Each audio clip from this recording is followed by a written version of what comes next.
Saku gümnaasiumi spordikompleksis ja olgu siis ühtlasi ka kohustuslike asjade nimekirjas ära mainitud, et tänase kohtumise toon teieni mina, Riista Unt.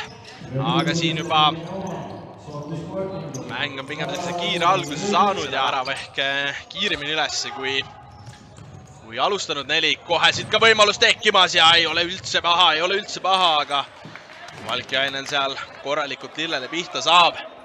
Sportingu rünnak jätkub, mängitakse kiirelt lahti, aga Sui nüüd võitleb korralikult ja korraks sealt tundus, et vaata, et võib-olla tehti ka ta vastu kerge viga, aga nüüd on olemas, sealt tuleb esimene ära ja paneb Kase korraliku palli maad mööda. Hetkel ei oskagi öelda, kas Mööl sai ka sealt oma varba vastu. Pigem tundus, et mitte, läks seal koheselt ka lööki otsima, ei läinud palju mööda, aga lõppude lõpuks tõsiasi on see, et ikkagi läks mööda. Vaatame ära, Mööl jätab kavalalt kõrvale, pall käib postis ära ja Sportingi saa siit oma tänase kohtumise teist kätte.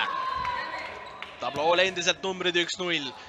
Ja mõttes ja vaates paremalt poolt, üritas sealt kavalalt küljejoone kõrvat tulla. Vaatame selle tulemise ära, siit nüüd jäetakse tühja peale sedasi, et saab siit Sporting oma tänase kohtumise teise kätte. Tšerneil, mis jäi ennem tegemata, siis nüüd saab tühja värava selle palli lihtsalt ära panna ja tulemuseks see, et Sporting siin esimesel poolel tundub, et ikkagi nüüd natukene ebasoodne vahetus ka, et tehakse seda kaitseolukorras, kus tuleb standardit kaitsta ja see koheselt annab ka võimaluse tulla, aga siin tuleb hoopis kaitsega tegelikult seda ja siin nüüd täiesti tühja värava peale, sealt tehakse ime.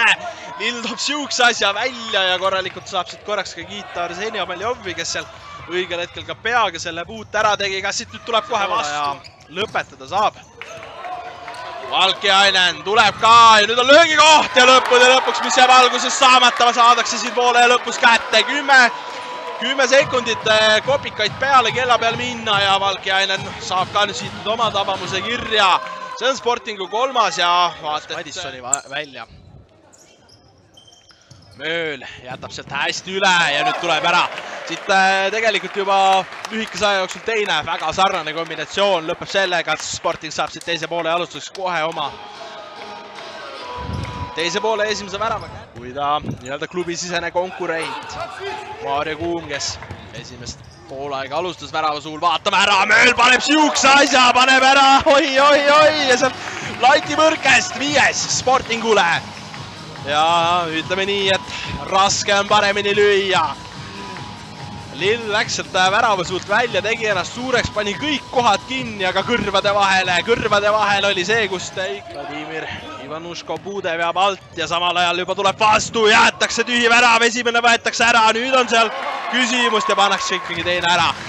Teine poolaega on alanud katastroofiliselt siin Dünamo jaoks. Värava saab ka kirja number 14, Albert Tšernei.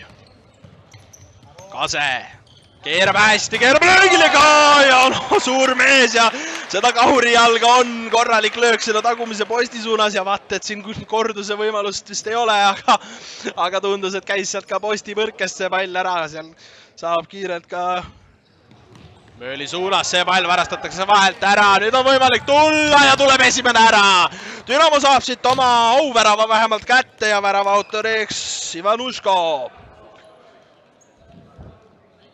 Ja tegelikult ütleme nii, et Ivanuško Grünwald, Valkjaineni suunas, aga see kohale ei lähe, nüüd tehakse ideaalselt ja tehakse. Siit saab Dünamo oma teise kätte ja Kussinets näitab, et siukseid asju võib endale pärast sinna peale hooaega kõrghetkede videosse panna küll. Päris korralikult pani siit ühelt poolt palli käima. Ainult oleksitest rääkida. Tšernei jätab kõrvale ja nüüd tehakse siin Tšerneile ära. Tulemuseks 8-2 ja eks siin ka suurklubid on selliseid kaotusnumbreid pidanud nägema ka nii-öelda suures jalgpallis, aga saalis vaatad, Valkjainen saab siit veel vasakut ääret ette võtta, võtab ka, nüüd on võimalik alla jätta, pannakse posti ja pannakse mööda. Ja kui sealt sain vahepeal öelda, et Merisalu ei suutnud vaata samasuguse asja, et jätab vahtad peaaegu tühja värava selle palli panemata. Aga ühtlasi kõlab ka mängu lõpusireen ja see siis tõdeb asjaolu, et poole jäävad numbrid 2-8 ja sellega Saku Sporting oma võitu tunnistab, 3 väravat, 3 punkte endale tabelisse juurde kirjutab ja nagu juba siin ka ülekande jooksul